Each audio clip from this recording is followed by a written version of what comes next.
各位家長，今日想同大家分享3句育兒金句。無獨有偶，呢3句金句都係想提醒我哋做家長嘅，要了解孩子行為背後嘅暗示。好似大家都可能遇過仔女失控呢一個咁嘅情況，例如喺街道或者喺公園大叫大鬧，點講點氹都唔聽，或者一返到屋企，我哋嘅青少年子女就黑口黑面，問多佢一句都唔肯同你講，自己就閂埋道房門。其實當大人睇到呢個情況，可能第一下就會覺得佢哋喺度發緊脾氣，又或者係俾面色家長睇。但係有時呢啲行為可能正正就係話俾我哋聽，佢有啲嘢搞唔清楚，唔知點算。今日送上嘅第一句金句就係：最需要被關愛嘅孩子，往往會用最不討人喜歡的方式來表達佢哋嘅需要。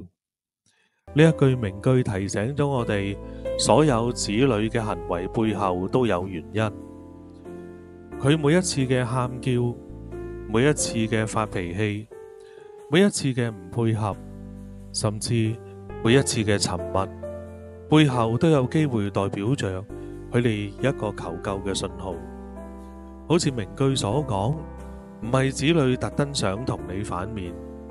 而係佢最需要關愛、最需要幫手嗰陣，往往可能會表現出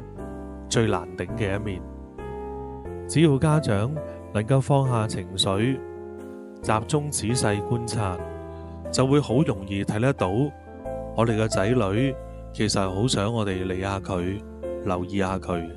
如果覺得呢篇文章對大家有幫助，記得按讚支持一下，分享俾你身邊需要嘅朋友，同埋訂閱我嘅頻道，咁樣就唔會錯過其他實用同埋教養嘅資訊。透過分享知識，希望可以幫助到更加多嘅家庭，讓孩子能夠平安快樂咁成長。多謝晒。第二句金句就更加能夠幫到我哋去理解孩子點解有各種嘅行為啦。呢句金句係：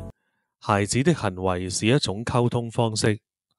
當他們無法用語言表達自己時，他們會用行為來告訴你。呢句說話提醒咗我哋，孩子唔一定唔想講，而係可能仲未學識點樣用唔同嘅語言詞彙去講出佢內心嘅嗰份焦慮同壓力。例如仔女喺學校被同學排擠、被欺凌，返到屋企又唔敢同父母講，又或者係老師對佢產生咗啲誤會，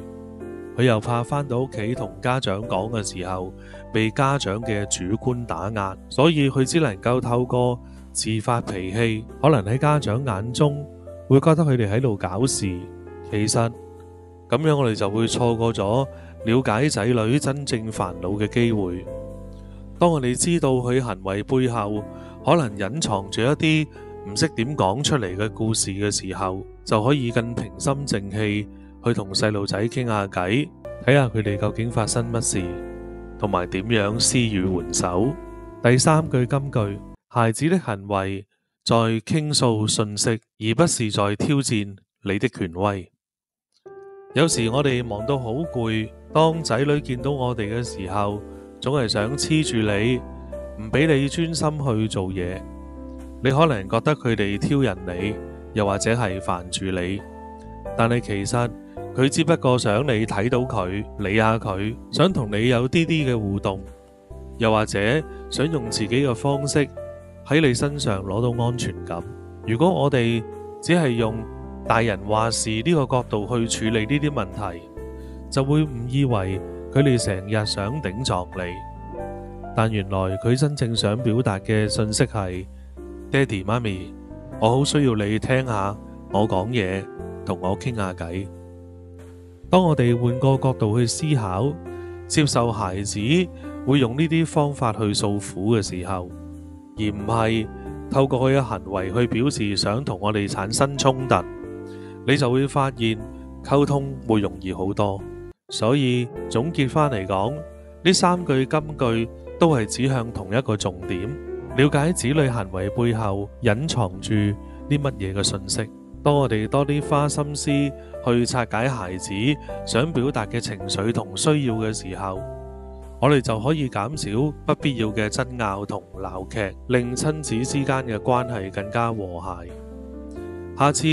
當我哋再見到子女發脾氣、唔聽話，甚至黑口黑面唔同你講半句嘅時候，我哋都可以先停一停，諗一諗，其實佢想同我講乜？